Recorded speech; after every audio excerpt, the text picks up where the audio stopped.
Go. What's up, Hokies? 1122 coming in with the Twitch Prime sub. Thank you so much, dude. Appreciate the Twitch Prime. Welcome to the Wardy family.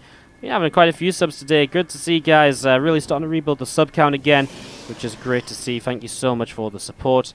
Do really appreciate it. Some love in the chat for the subs coming in.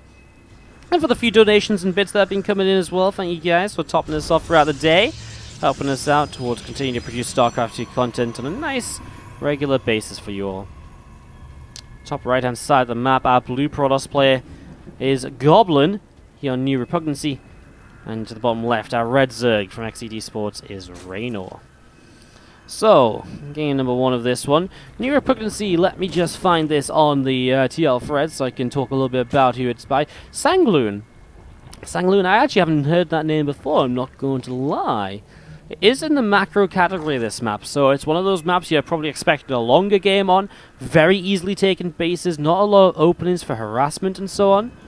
That's generally the way that these macro category maps work out, so let's see if that will be true here as we get ourselves into it, and obviously just watch to see how Reynor and Goblin will set themselves up. As I just have a minute or two, again, just want to say thanks for all you guys checking us out today. If you want to find out more information about tournaments going on and stuff, do check out our social media, where WardiTV on everywhere. We put up VODs on YouTube regularly, youtube.com/WardiTV, Facebook, Twitter, and everywhere else is WardiTV as well. And I'll just very quickly say too, I've been trying to grow my own Twitter presence lately too. So if you do enjoy the cast, if you enjoy me as a person, you want to know what I'm up to, where else I'm casting. For example, I'm doing a lot of casts on base trade lately. I'll be casting Clash League soon. All of that sort of stuff. You're best off following me on my own Twitter, which is twitter.com/WardiXO. WARDIXO. If you guys can throw me a few follows over there, it's always greatly appreciated, because it actually helps out a whole bunch in terms of continuing to grow what I'm doing here. But yeah, with that said, it just fills in a minute or so. Well, again, we've seen a lot of PvZ today, and we do start this one off with a Stargate yet again. So no surprises yet, although Goblin, he is the sort of player I wouldn't be surprised to see much going on. So we'll see how this goes as we get this rolling. How many games left today? So this is the first of 4 remaining maps. So 2 maps of Goblin versus Reynor, and 2 maps of PvP, Goblin versus Puck, to wrap us up today as well. It's been a pretty great day, I think, in terms of games. We've had some really good games too. Like, yes, we've seen a few of these games where it's been a bit like, well, you know, that wasn't a great example of how, that wasn't a great example of how exactly, these new maps are going to be tested. But we've had some really fun games along the way as well, and I think we've had some great matches. And again, I'm excited for tomorrow. If you're not aware, tomorrow we're back again with even more StarCraft 2. There's a couple of workers going down, 3 workers killed here, but yeah, I mean, tomorrow's group is great. Sol, Lambo, Uthermal, Namshar, and Zanster. Means a lot of TVZ, bit of ZvZ, bit of TVT, but a lot of TVZ. That's going to be great. Group C, the day after, TLO, Acheron, Stefano, Hellraiser, and Petit Drogo. Another fun group of players. And again, Group D is a pretty sick lineup. Not revealing it just yet, but the lineup is pretty sick. It's pretty fun. It's really awesome. I'm looking forward to it. We're just waiting for one final player to confirm into Group D, and we're going to be fully set to release the information on that one. Well, we get set up here with a double Stargate play from Goblin. We mentioned he is the sort of player who'll do things a bit differently. And hey, again, let's actually just take a look around the map, because we haven't done that just yet, apart from mentioning it's in the macro category. Let's see why it is in the macro category. I think first of all, you can see lots of bases, very large. Top right is pretty normal in the main base. Natural, pretty cool too. Third base on the high ground. So this entire high ground area is obviously pretty great to defend. 4th base, very set back as well. 5th base too in the corner. Very difficult to just attack bases anywhere here. And even this forward 4th base is pretty hard to attack with these like structures in front of it, sectioning it off and kind of creating a wall for it. What I find really interesting is in super late game, this whole area over here is on high ground, which kind of means you get towards your own kind of, and like another kind of main area of a base as well. Pretty cool, as Goblin did actually wall himself in here apparently. We'll just be breaking that down as, well, double Stargate Phoenix is the style from Goblin. No real surprises there. No real surprises here at all, actually, as you do see. Oh, just some Phoenix on the way out. There's Zerglin moving forwards from Reynor as well, just to have a quick peek to see what's up. And there is that pylon dropping down from Goblin too. So yeah, pylon coming into play, and a Nevo Chamber from Reynor also setting up at the front here. And Goblin looking for a little bit more damage. Just starting to find some damage here and there with his Oracle. Has to back away from the Queens though. Could have been a second drone maybe, but I mean, at that stage it was just a little bit too late. Again, the queens were racking up the damage. And the Oracle obviously didn't want to stick around for that long, as you do see it moving back. Just want to say I love the aesthetics of this map, by the way. It's like green, but not like super green. It's kind of like this like lime green. I like it. And then you get into the middle of the map, and there's like this little bit of desolation. I think it's really cool. Like, you know, yeah, these like broken down cities and buildings, and yeah, I like it. I like the way this map looks. Last season's TMLC, it's kind of funny because pretty much every single, like, not every single map, but there was a big chunk of maps last season which were, all kind of like very neon colored. 16-bit, for example. There was Digital Frontier, Cerulean Falls, I think. There's like a bunch of them that had all these neon colorings on them. And it was really just kind of funny that in the same contest, so many people suddenly found this kind of neon scheme that they could use to kind of decorate their maps. I think that's what's so amazing as well, by the way, that these maps not only play out so well in terms of layout, in terms of design and so on, they look great too. Like, there's a lot of attention to detail here. Like, look at this tree. If it's pink little things dripping down. You know, that doesn't need to be there, but it is. And it kind of provides some, you know, look at this. It like really shows you the life versus death aspect of this map. There's two bases on the map that have life and a bunch of death and destruction in the middle. It's a metaphor for the entire game. Okay, but in seriousness, it is really fun to see all the kind of cool like little additions and the, you know, the texturing and the thought that goes into decorating the map, more so than just the how am I going to make this map play well. You know, making maps look good makes players want to play on it. Horseman and Reynor literally just decided that if they play on green maps, it's probably going to be good. Now you do see these Phoenix back on the way off to the right side. Adepts and sentries gathering together. Meanwhile, we see some Lings and Hydras working their way through these rocks, so rocks just going down, and we are going to be seeing these couple of queens just pushing forwards on the creep. Phoenix coming down through the south side as well, and we do see a few of these drones here from Reynor, maybe going to be in a little bit of trouble as well, so we're going to have to be a little bit careful with these. It's a lot of Phoenix, but he is counter-attacking a lot. I mean, he's actually bringing the queens too. Wow. Reynor's getting very aggressive, more aggressive than I thought he would. Let's see how this macro map, which is designed to allow you to take a lot of bases very easily, is going to stand up against this. So far, the first force fields are pretty decent. Hydras are going to be kind of sanctioned off from each other here, so the Phoenix should be able to get a few kills. Look at this. These Phoenix are picking off Hydras for free right now, and they are getting a lot of kills without losing any of their own numbers. That was really nicely done so far. Loses a couple on the tail end of this, though. Sentry's force field again. Queens transfusing each other. Looks as though Goblin will lose his third base, though. It's a little bit difficult to deal with this on a couple of different directions at the same time. Just going to be seeing another Hydras picked off right here, and we do see more of these Hydras continue to push on in. A pylon going down, a shield battery as well. This Oracle does get a revelation off on the Hydralisks too. Let's see those units just going to be pulling away. Stasis ward down here from Goblin to try and help defensively. And well, he loses 14 probes, but I mean, I suppose he survives, but there's so many Hydras. Is he really going to be able to do this? Well, let's see. Oh, Ling's already getting a bit of a surround here. Some of these sentries dropping as well. Resonating glaives coming into play and helping out. I see Sangloon, the creator of this map, in the chat as well, dude. What's up? Nice to meet you. It's cool to see your map. If you got anything to say about it or anything to say about yourself, please do at WardiTV and just say hi and let me know what's up. Let me know something about you. If you're a new map maker, if you've been maps before. Because I'm not going to lie, today I haven't done my homework because of how late I found out the maps and who made them all. I didn't get a chance to research it all, so if you want to let anyone know anything in the chat, feel free. And congrats on making the finals, of course. Again, just to make it to the top 16 maps here is not easy, guys. It takes a really good set of maps to make it top 16 because there's so many in the competition.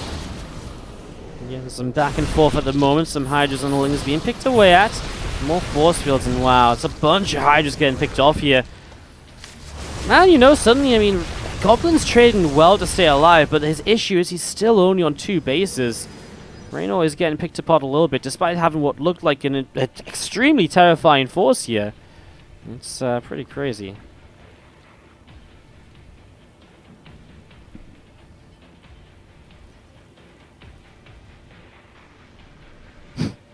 Yes, I know this is a basic tree model with pink things hanging down. I was just very excited about the fact there's a tree, okay, guys? Shh! Leave me alone! Called out by the map makers.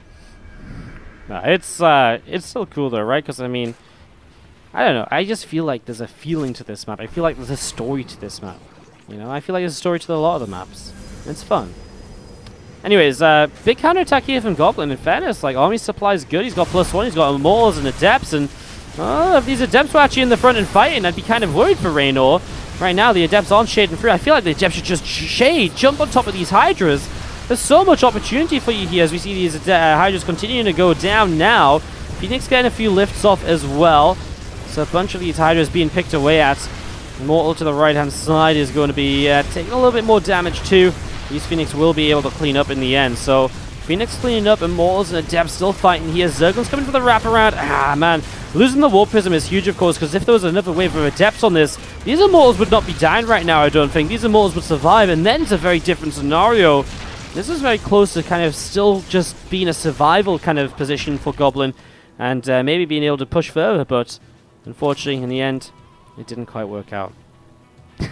Sangloon adds me and says, Wardy, I make maps. Well, there we go. I mean, if there's anything we need to know about map makers, is that they make maps, I guess.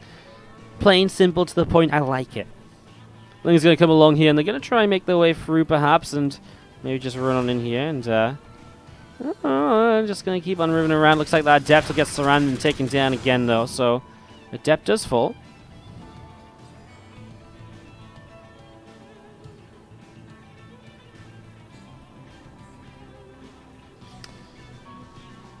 Jalavaliki says, hey, again, I made Sudden Awakening. That was the map we saw on True vs. Reynor, if not mistaken, with the turrets. How do I like it? I actually thought that was a pretty cool map for the turrets. The neutral turrets in general, I'm just going to discuss this now because this game's kind of over, guys. So it's kind of a good kind of something to talk about, I guess. The neutral turrets are interesting because I feel like while they're kind of cool in terms of zoning, in terms of making players pay attention, I feel like it's just something that's going to punish players. And I know this was obviously something that the tournament asked for. So this isn't a view on maps that include turrets, so that it's a stupid idea, and why on earth did anyone try it? I just think in general, like, the turrets are very punishing for very small mistakes, you know? Like, for example, I get the idea that turrets are meant to stop you from being able to drop across the map and to, you know, stop. You know, they're meant to kind of stop kind of quick air, you know, allow close by air bases, but then maybe stop actual, like, drops coming in very quickly. But I feel like it's just too easy to accidentally fly over the turrets due to pathing at later stages of the game. It kind of feels like they're very punishing, you know. I feel like they're a very punishing sort of feature, you know. Let's see these Lings and Hydras pushing in anyways to kind of get off that point and back to this game. I mean, there's again just so many Hydras joined by Lurkers. Goblin doesn't have the economy nor the composition to deal with this, unfortunately. And continuing to push on forwards, it looks as though it's going to be GG. Reynor takes it down. A fun game on New Repugnance. Let's see if he can grab it. Hey, my donation bar's not on today. Huh. Interesting. Don't know why. Alright, well, no issues. Not a massive deal, is it? Top left-hand side, though, it is going to be our Blue Protoss player, Goblin, down a map here. And to the bottom right-hand side, our red Zerg is Reynor, who actually opens with a 12 pool. A lot of 12 pool in a day. Here on Port Alexander. Now, Port Alexander, this map I really think actually looks awesome. I really like the... this is by Young Rustler as well. We saw one of his maps previously too. I can't actually remember which one it was that we saw previously. What one was by Young Rustler again? God damn it, I went the wrong way to find it. Well, this map is by Young Rustler. I just like this map, and I feel like this map was submitted to a map contest, and yeah, Reminiscence was by Young Rustler, of course. Yeah, I feel like this map was submitted to map contests multiple times over right now. It's another map from the macro category, so these guys playing some macro-focused maps here. But yeah, like I actually really like this map. Two map contest tournaments ago when it was first submitted. I feel like it's changed up a bit since then, but I think it just looks cool. Like these crates, these boxes. I like the aesthetic of it right from the get-go. Yes, it's a shame we're about to see a 12 pool on it, but hey, what can you do? Let's see how Goblin defends. Now, Goblin has scouted, so he does know late hatchery. He does know it's a 12 pool, so he should be able to set up, and he's already set up a full wall off here. And that's obviously the start of something beautiful in terms of getting set up into that. yeah, guys, if you want to play any of these maps, you're more than welcome to. Obviously, it's you know, if you guys know how you host a custom game usually, you just do the exact same. If you search in the custom games, TLMC11, that's TLMC11. All of the TLMC11 maps will be there. They've all been uploaded on all servers. You can play any of them, test them out. Let us know your thoughts today, tomorrow, whenever. Do check that out. Able to play, and we'd love it if you did play them, obviously. And if you do, maybe post in the Team Liquid threads. Let the map makers know what you think. Let them know how your games went and so on. Yeah. Proxy Twilight Council here by Goblin. Looks as though he's trying to try and get a bit cheeky on the counter. I don't know what he's actually going to go for. Proxying would generally suggest Dark Temple because then it's never scouted. Interesting. If he loses that, though, obviously it's a big risk, because if he does lose it, it's a massive issue. And we will see this simulator coming down over here as an Overlord hops in towards the main base to see what's going on. Stalker coming up as well, and is going to try and chase that Overlord away. The lack of a Stargate means that, well, Reynor gets pretty good scouting info, and at some point I think Reynor looks at this and he's like, well, dude, I mean, it's just impossible for you to only have a couple of pylons, so like, you've got to have an extra pylon somewhere. Right now, though, this Twilight Council is not supported by, not actually doing anything. That's a gateway. Goblin, what's their plan, buddy? What is your map? What is your plan? Wasn't this map from Heart of the Swarm? No. No, this definitely hasn't been a map before in ladder or anything. I'm actually really glad I made it through, because again, I really love this map when I've seen it in the past. And I was really excited to see it come out here. And to see it actually being made into the finalists. Well, Reynor's going to show us a Baneling bus, throwing down the Baneling nest and a bunch of lings on the way. Resonating Glaives being chrono boosted on the south side of the map. Another gateway coming up as well, as these few Zerglings of Reynor just looking around to see what they can get up to. Again, as that Baneling nest gets close to completion, we're just going to be seeing Ling Speed finishing up, and I think there's going to be a reality here where Goblin just doesn't have Glaives in time to help out, and no shield battery at the front. He doesn't know or think about this big aggressive bust at all. So this is really going to suck for him. I mean, there's just no real way you hold this right now as Goblin, but the Depth Shade doesn't have the vision to see the Banelings even, and they're hidden in the right corner. Well, it's going to be a bit of a rip moment here any second now, guys. I mean, the Lings are going to be coming in. I mean, you get the pylon, you unpower the two gateways, you can't even warp more in. Well, yeah. Goodbye. Hello to the Lings. And Goblin just loses right here and now. Like, I mean, it's an unfortunate one.